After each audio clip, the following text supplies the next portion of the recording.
Have you ever noticed how your stomach just feels off after a stressful day? Oh, yeah. Like your brain and your gut are totally on different pages. Yeah. Well, today's discussion might just blow your mind. In today's Best Health Vibes podcast, we're going to be exploring the surprisingly powerful connection between sound and digestion. It's definitely a connection that's often overlooked, but it's really fascinating when you start to dig into it. Absolutely. Yeah. We'll be taking a deep dive into an article from Best Health Style called The Role of Sound and Vibrations in Enhancing Digestion and Health. By the end of this, you'll understand how sound can potentially become your secret weapon for a happier gut. Yeah, and hopefully we can give you some practical tips that you can use right away. Perfect. Yeah. All right. So to kick things off, let's talk about sound itself. I remember learning in school that sound is basically like vibrations traveling through the air, right? And each sound has its own unique frequency. We measure those in hertz. Okay. It's like a sound's fingerprint. Okay, that makes sense. So, like a high-pitched sound has a higher frequency than, say, a deep bass note. Exactly. And what's really interesting is that those different frequencies can have different effects on our bodies. Okay. And this is where things get really interesting, right? The article talks about our gut actually having its own nervous system, right? Sometimes called the second brain, and that it's constantly communicating with our main brain. Yeah, constantly going back and forth. Wow. Yeah, it's pretty mind-blowing.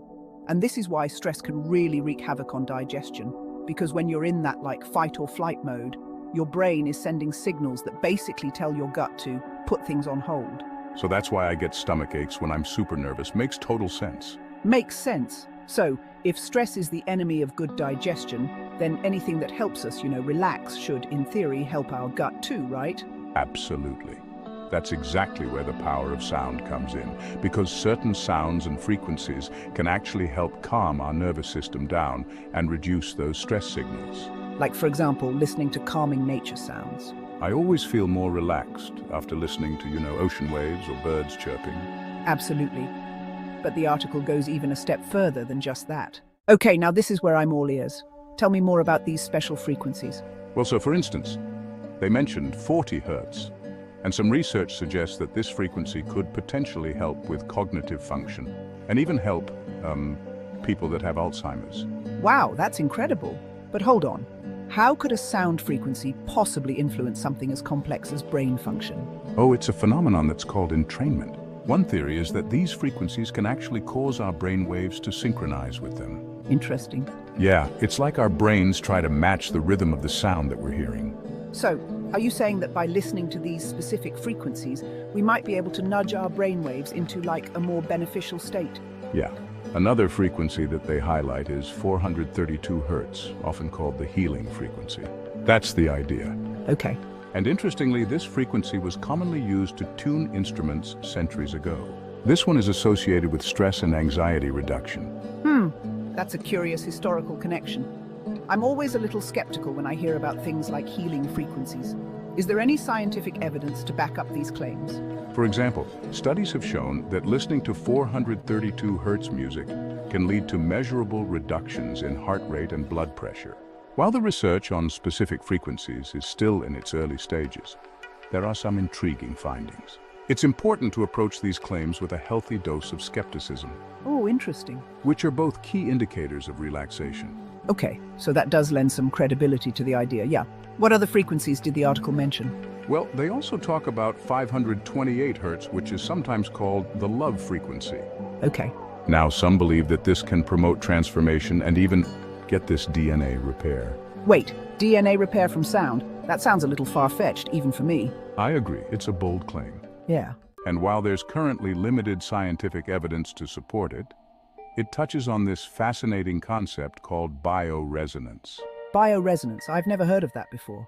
What is that exactly? So, it's the idea that every cell and organ in our body vibrates at its own unique frequency. Yeah. Proponents of bioresonance believe that certain frequencies, like 528 hertz, can resonate with our cells and promote healing or even stimulate cellular repair. So it's like these sound vibrations are somehow tuning our bodies like you tune a musical instrument. It's a fascinating analogy. Of course, more research is needed to fully understand these potential mechanisms, right? But even if we just focus on the more established benefits of sound, like the stress reduction we were talking about, that's still a huge win for our digestion. Right, because stress messes with our gut, so anything that de-stresses us should have positive ripple effects. Exactly. And the article points out that it's not just about the sound waves traveling through the air. Okay. We can also experience vibrations through touch. Oh, you mean like how you can feel the bass thumping in your chest at a concert? Precisely. Yeah. And there are therapies like vibroacoustic therapy and whole-body vibration therapy that utilize these principles. They use these special devices that transmit vibrations directly to the body, which can relax muscles and improve blood flow, all of which is beneficial for digestion. So, we've got sound waves that we hear and vibrations we can actually feel. Right. It seems like there are many ways to tap into this potential. The article also mentioned a variety of different sounds, like from classical music to nature sounds, having different effects. It's like there's a whole symphony of options. Right? Well, I'm definitely eager to learn more about those specifics, so I think we should dive into that in part 2. So, are you ready to, explore the world of sound and how it can impact digestion? I am. My ears are perked and my stomach is rumbling with curiosity. All right. Well, the article suggests this thing called a sound therapy routine. A routine? Yeah, it sounds kind of formal, but it's really quite simple. You mean like setting aside some time each day to just listen to certain sounds? Exactly, even just 20 minutes a day could make a difference. Okay, I can commit to that. Yeah, but what kind of sounds? What am I supposed to be listening to during this sound therapy routine? Well, that's where personal preference really comes in. You know, some people find classical music incredibly relaxing, while others might prefer the soothing sounds of nature, right? Binaural beats. Those are the ones where you hear slightly different frequencies in each ear. Precisely. And those slightly different frequencies create, a third frequency that's actually perceived by the brain, which can then potentially influence brainwave patterns. Interesting. Yeah. Some people find them very helpful for, focus and relaxation, which, as we've talked about, can indirectly benefit digestion. I see the connection. So it's all about experimenting and finding what works best for me. Exactly. The key is to just find sounds that genuinely make you feel calm and at ease. Gotcha. Now, the article also mentioned being mindful of our sound environment. Right. Especially while eating. Yeah, it's a really important point. We often eat while doing a whole bunch of other things like watching TV or scrolling through social media or just generally surrounded by noise and distractions, which probably isn't doing our digestion any favors. Probably not. Yeah, I can definitely relate to that. Sometimes, I barely even taste my food because I'm so engrossed in whatever's on my phone. It's like our nervous system is in overdrive, right? And our digestion gets put on the back burner. Makes sense. So, yeah, just creating a calm summer environment for meals can really make a world of difference. Okay, so instead of noisy TV dinners, I should swap in some relaxing music or nature sounds while I eat. Exactly. Just treat mealtime as a time to unwind and de-stress. Okay. It could be as simple as dimming the lights, putting away your phone, and putting on some calming tunes. I love that. It sounds like a much more mindful way to, approach eating. And speaking of mindfulness, the article also mentions things like yoga and sound meditation. Yeah. Are those good options for improving digestion? Absolutely.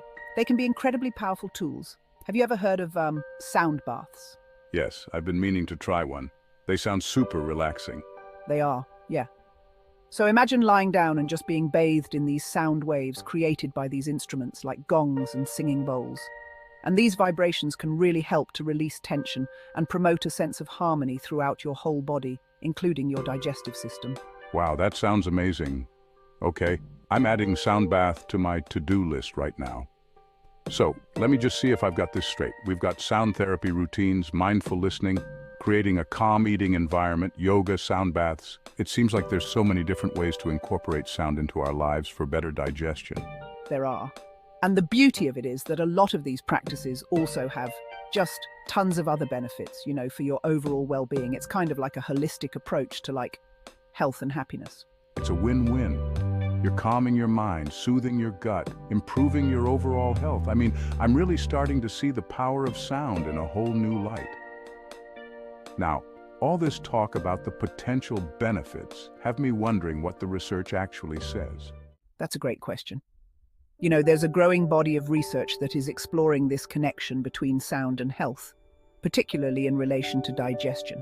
So, what kind of research has been done so far?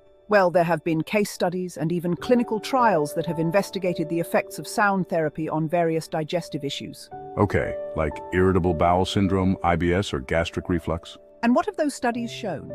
You know, the results are actually pretty promising.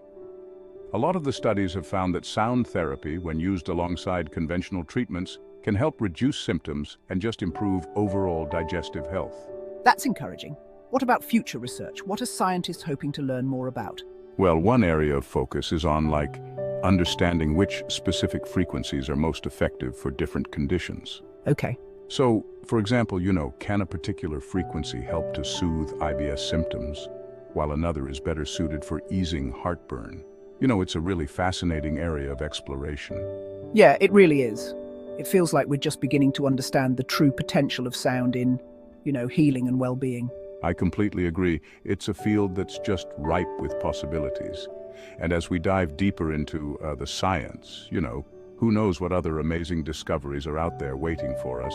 This has been an incredibly eye-opening deep dive. I'm already brainstorming ways to incorporate these tips into my own life. But before we wrap things up, I have one more question. If specific frequencies can impact our brains and bodies in such, profound ways, I can't help but wonder what other potential uses are out there. That's the million-dollar question. I know, right?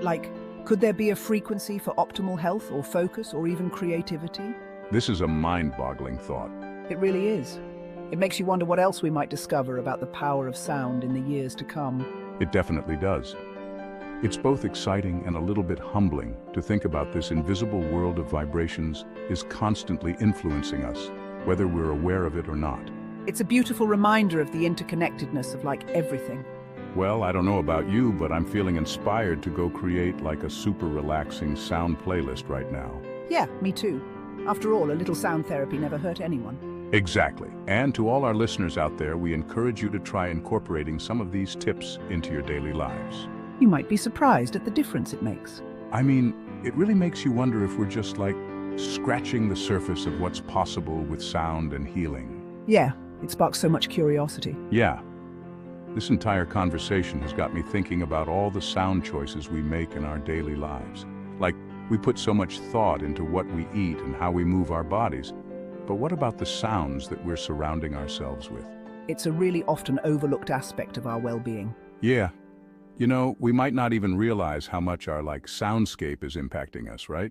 Both physically and mentally. Exactly. I mean, think about it. We've got music blasting through our headphones, the TV on in the background. We're constantly bombarded by traffic noise. It's like this never-ending symphony of sound, and not all of it is harmonious. Right? Not all of it's good for us. Yeah. And just like choosing nutritious foods or engaging in regular exercise, like you said, can benefit our health. Being more intentional about the sounds that we're exposed to could be just as important.